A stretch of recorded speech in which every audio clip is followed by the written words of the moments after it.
Sabi nila, sa ilog daw nagtatagpo ang mga alon ng nakaraan at mga bula ng kasalukuyan. Pero minsan, hindi lang tubig ang bumababa, pati ang damdamin. Ako si Tino, tubong Santa Remedios, probinsyanong sanay sa tabo o kesa sa shower. At dito sa ilog kung saan ako halos lumaki, unang beses akong nalunod, hindi sa tubig, kundi sa isang ngiti. Mainit ang tanghali, parang sinusunog ng araw, pati ang anit ko. Nasa ilog ako, bitbit ang palanggana at labada dahil sabi ni Mama, kung di ka marunong maglaba, di ka rin marunong magmahal. At ayun, marunong na ako. Sa laba lang. Habang abala ako sa pagkukusot ng puting t-shirt ko na hindi na puti, biglang may sumisid sa tapat ko. Malakas yung talsik ng tubig. Halos matapon yung sabon ko. Pag-ahon niya may ngiting parang galing sa commercial ng shampoo. Matangkad, maitim. Pero makinis.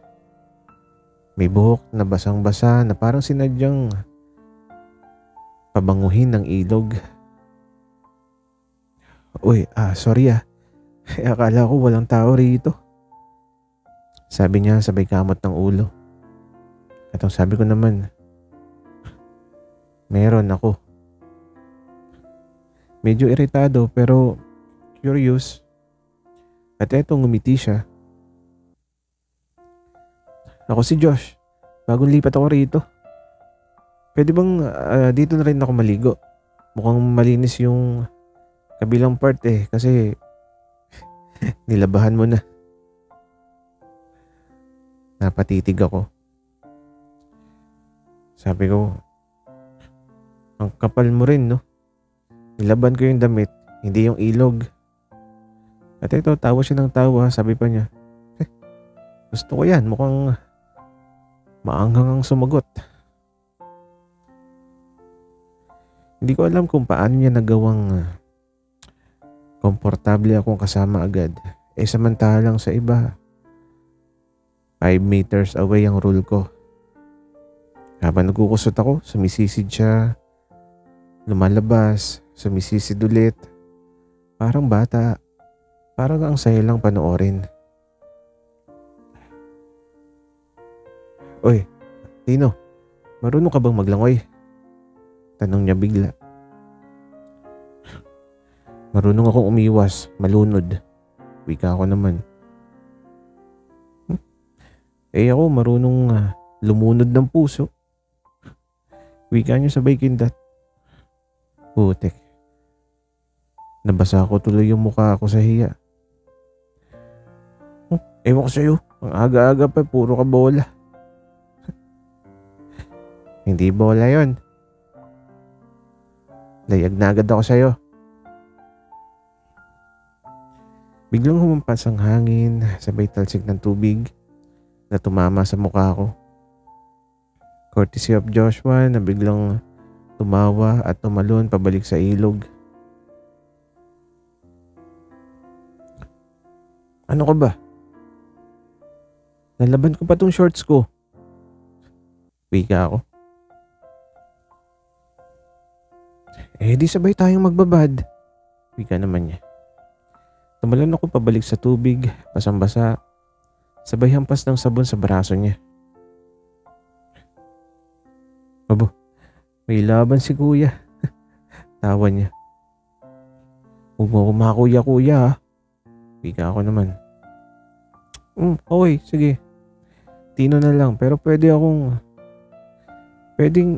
ako na rin yung dahilan kung bakit ka babad na babad dyan. Wika pa niya. Tahimik ako saglit. Ramdam ko yung bilis ng tibok ng puso ko. At ang sabi ko,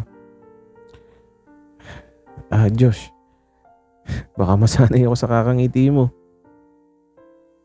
At eto ngumiti siya, sabi naman niya, di masanay ka. At sa gitna ng ilog sa ilalim ng araw na naglalaro sa tubig, di ko alam kung pawis o kilig yung bumabalot sa akin. Sa huling kusot ko ng damit, napansin kong hindi ko na tinititigan ng kulay ng tubig. Kasi malinaw pa sa ilog ang nararamdaman ko.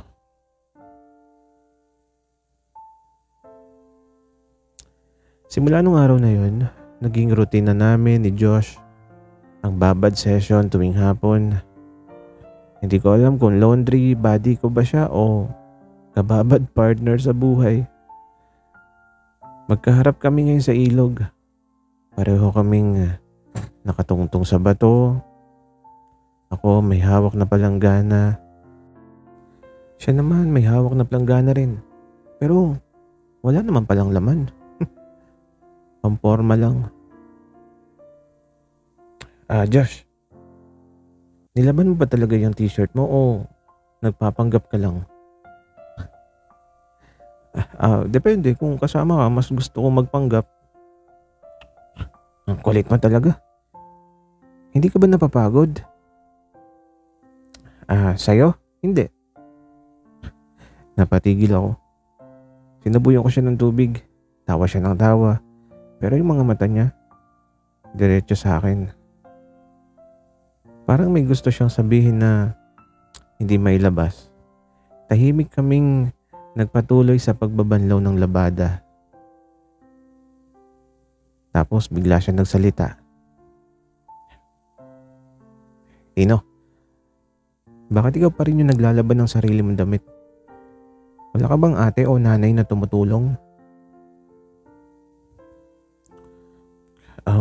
Wala na akong nanay eh. Tatay ko lang pero matanda na siya. Ako na lang yung madala sa bahay.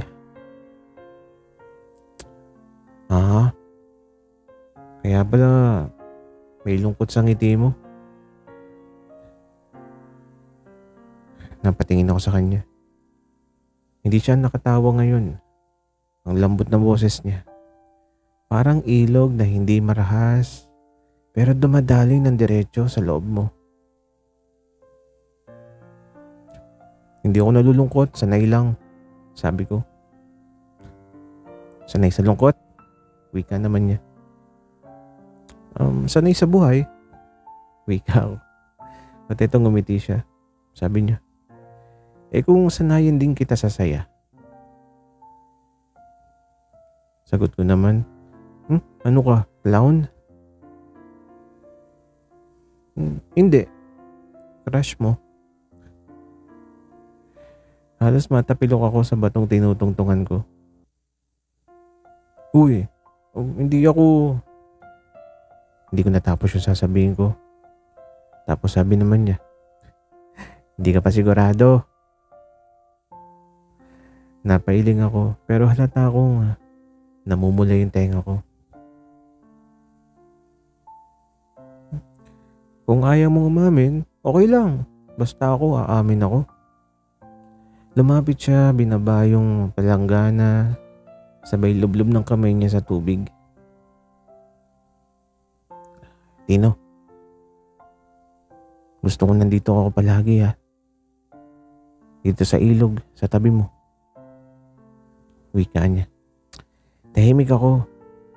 Narinig ko lang yung agos ng tubig, ang mga kuliglig, at ang kabog ng dibdib kong hindi marunong magtago.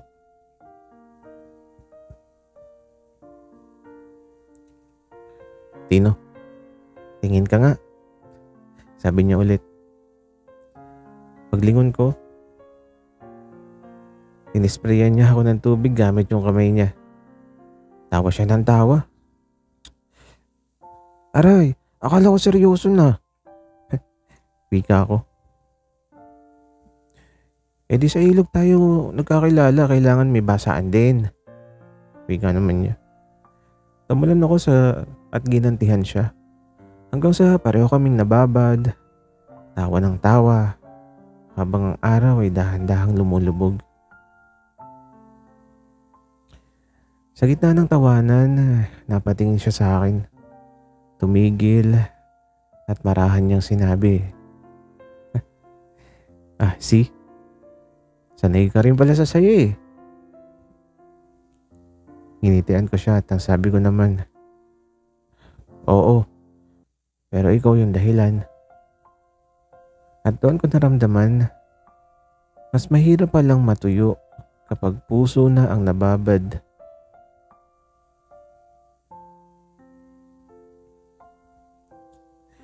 Sabi nila, sa ilog daw nasusubo kung gaano katatag ang agos.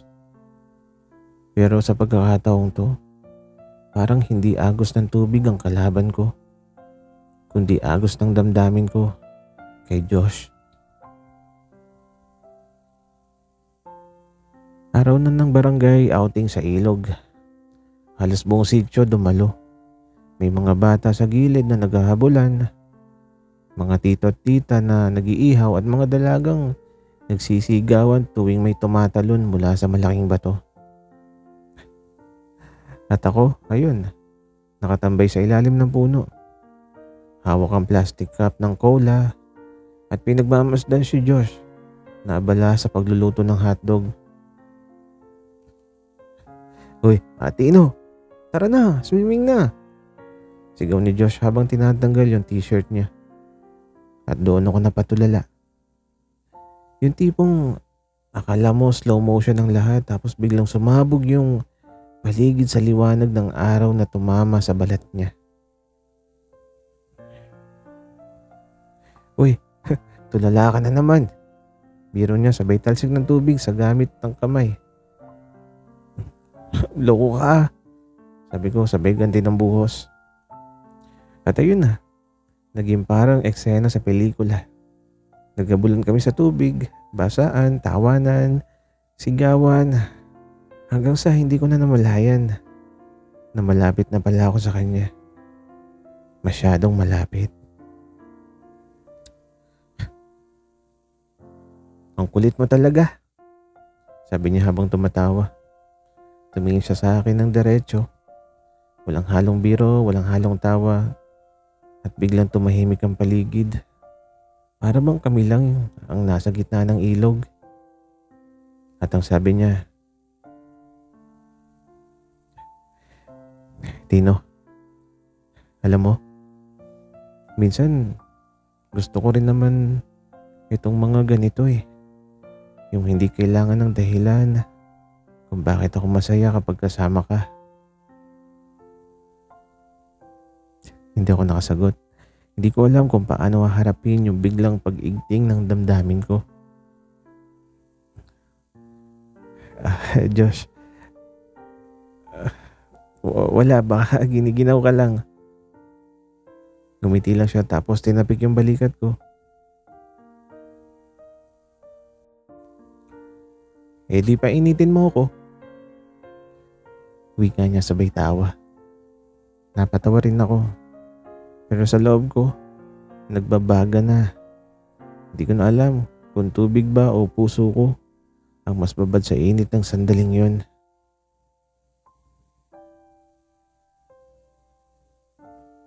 Sabi nila sa bawat pag-agos ng ilog, may lihim na dinadala ang bawat patak. Siguro ganun din yung puso ko. May mga damdaming matagal nang bumubulong. Pero hindi ko alam kung saan dadalhin. Mag-aalas 7 na ng gabi. Tahimik ang paligid. Ang mga tao sa baryo nagsiuwian na. Si Josh at ako. Eto, naiwan sa tabi ng ilog. Nakaupo sa batong basa pa ng tubig. Ang sarap ng ganitong gabi, sabi ni Josh habang nagtatapon ng maliliit na bato sa ilog.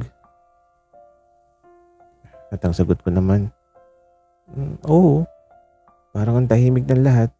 Walang ingay, walang problema. Ikaw Tino, wala ka bang tinatago? Tanong niya sabay lingon sa akin. Natahimik ako. Parang may gustong kumawala sa dibdib ko pero natatakot akong marinig niya. Josh, Kung sasabihin ko baka magbago ang lahat. At etong ngumiti siya. Hindi mo malalaman kung hindi mo sasabihin. Huminga ako ng malalim, narinig ko yung pag-ugong ng mga kuliglig, ang pagpatak ng tubig mula sa dahon ng puno. Patitibok ng puso ko na parang gusto nang lumundag palabas. Josh, matagal ko na itong tinatago eh. Simula pa nung araw na una tayong magkakilala. Hindi ko na alam kung bakit pero simula nun, parang gusto ko nang lagi nandyan ka eh. Hindi lang bilang kaibigan. Naging tahimik ng ilang segundo. Pero parang buong taon akong naghihintay ng sagot niya. Tumingin siya sa akin tapos ngumiti. Tino, tanga ka ba?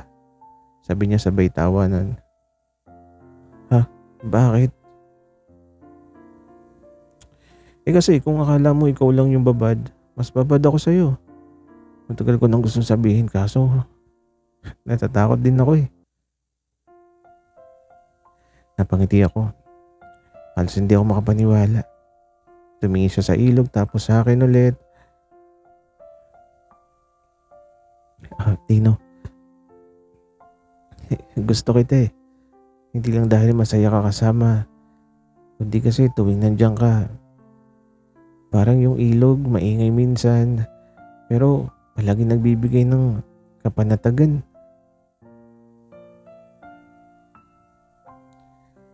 Hindi ko na napigilan na lumapit ako at dahan-dahan kong hinawakan yung kamay niya.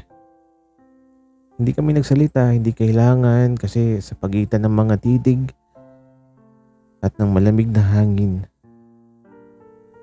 Alam naming pareho na may dumadaloy na bago.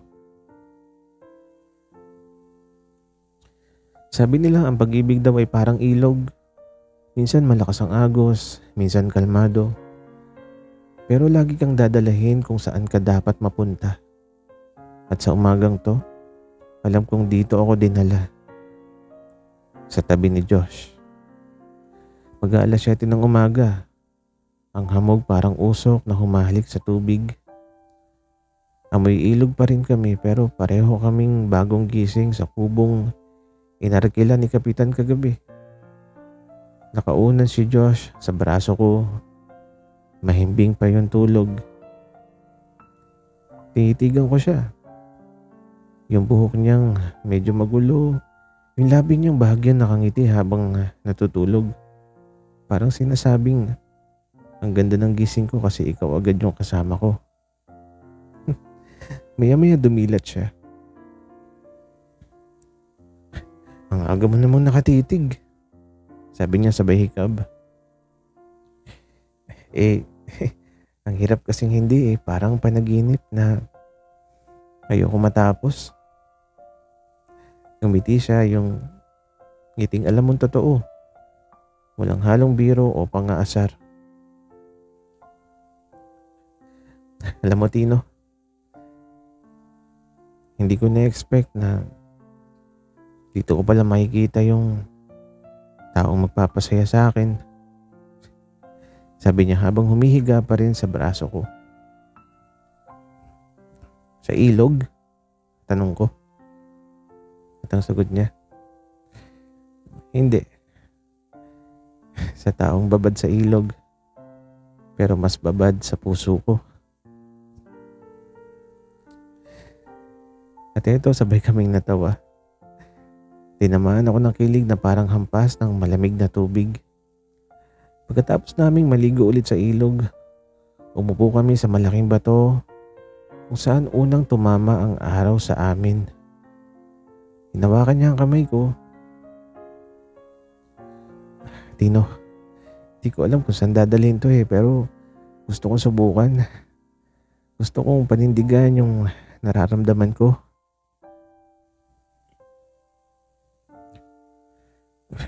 Kung malakas ang agos, tanong ko. At ang sagot niya, sabay tayong lumangoy. Ngumiti ako at doon ko naramdaman na sa wakas, hindi ko na kailangan itago o takbuhan yung damdaming matagal kong inilihim kasi sa harap ng umagang amoy ilog, totoo ang lahat. Walang takot, walang hiya.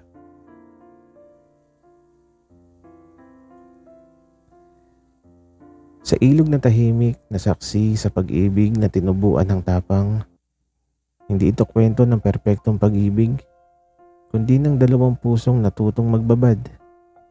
Hindi lang sa tubig, kundi sa katotohanan. Ako si Tino, at ito ang lihim kong ibinabad sa agos ng panahon, na minsan sa simpleng ilog lang, pwede palang umusbong ang pinakatotoong pag-ibig. Sana nagustuhan niyo ang aming kwento. Maraming salamat sa inyong pakikinig.